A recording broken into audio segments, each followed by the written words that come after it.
All right, everyone. We have a tight presidential race on our hands. There is no sugarcoating it. So, this is from the Detroit Free Press today. Bets on Donald Trump jump as Kamala Harris lags in battleground states. And so, this is talking about offshore bettors and the betting market. Offshore bettors continue to drive up the probability that Trump will win the 2024 election because they predict he has a better chance of winning battleground states such as Pennsylvania. Of course, Pennsylvania is the one that people can't stop saying is the most important. They're probably right. It probably is the key to the presidency. As of Friday at 7 a.m. Eastern Time, Trump's probability of winning tops 60% on Polymarket, a crypto trading platform. Those are about the odds that the markets gave him when President Joe Biden dropped out of the race. Betfair Exchange, the biggest UK peer-to-peer betting platform, predicted on its temperature gauge Friday morning that Trump was on the brink of, quote, likely win. Presidential election betting can't be done legally in the US. National polling aggregated by Real Clear Politics still shows a much less emphatic picture. VP Kamala Harris has led by nearly 2 percentage points since Harris and Trump debated on September 10th, but Harris has narrowly trailed in battleground state polling throughout October. And I think that throughout October there is a key thing. The race has shifted, not in a drastic way. It's still close, but more in Trump's favor during the month of October. I think a lot, but not all of the polls show that.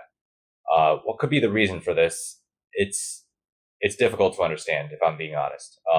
There are some things that you can point to, like Trump doing more media appearances, but Kamala Harris herself is doing media appearances plenty. I mean, she just had an interview with Brett Baer of Fox News. It was a very adversarial interview, but the counterpoint to that is that maybe Kamala Harris is doing this because she is nervous that Trump is gaining momentum.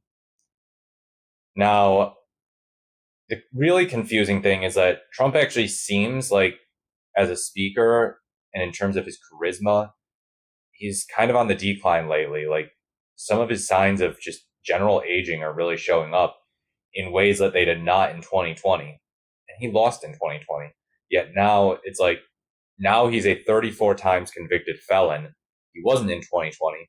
And yet somehow in this election, he's doing quite a bit better in the polls than he was in 2020.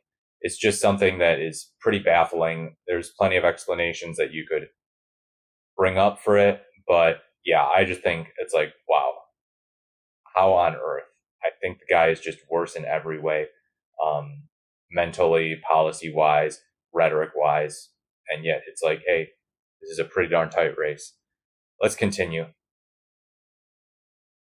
The polls and odds are changing what they say now.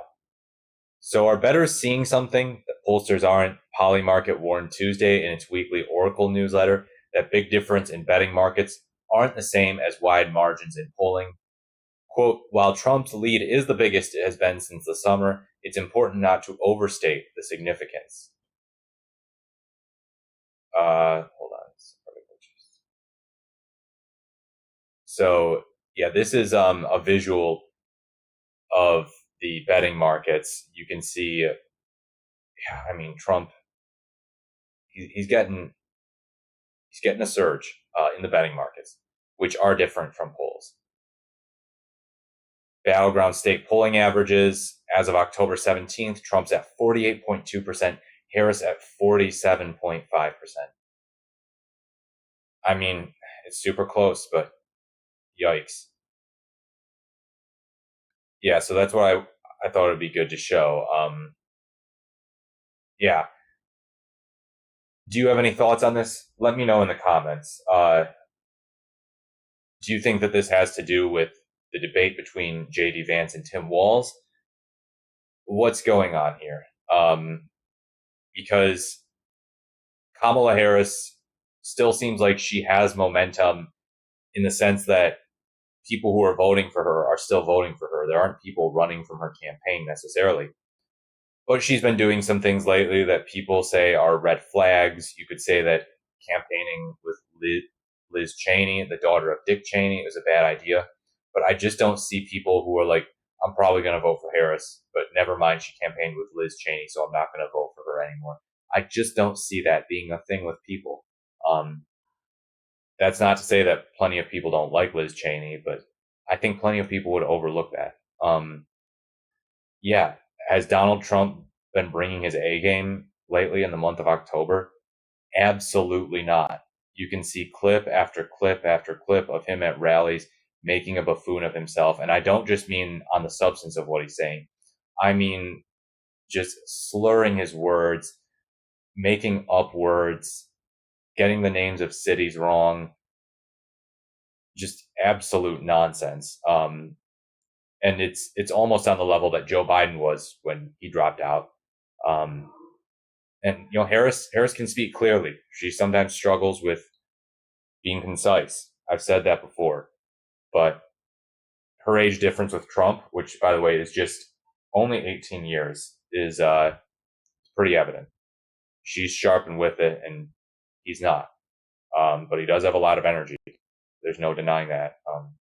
Biden didn't have energy, but Trump can get up there and rile up his base and still slur his words and spout nonsense. But because he has that high energy, his cognitive decline slides under the radar. But yeah, who do you think's going to win Pennsylvania? Who do you think's going to win Michigan? Who's going to win Wisconsin? These are the three big Rust Belt states that people love talking about. I think Harris is still doing pretty nicely in Wisconsin, but the red flags, pun intended, exist in Michigan and Pennsylvania. But yeah, make sure to vote. Make sure to get registered, especially if you're in those swing states. Your vote does count, rest assured. And yeah, do your civic duty. But I'm just calling balls and strikes here anyhow. I'm not here to push the idea that it's certain that Trump will win or it's certain that Harris will win. In the past 2 months, Harris had a lot of promising signs. Now it seems like Trump's picking up some momentum that is difficult to provide a really strong explanation for. But yeah, as always, if you like this video or you found it interesting or insightful, please leave a like, comment, or subscribe to the channel. I really do appreciate it. As always, thank you so much for watching, and I look forward to speaking to you in the next video.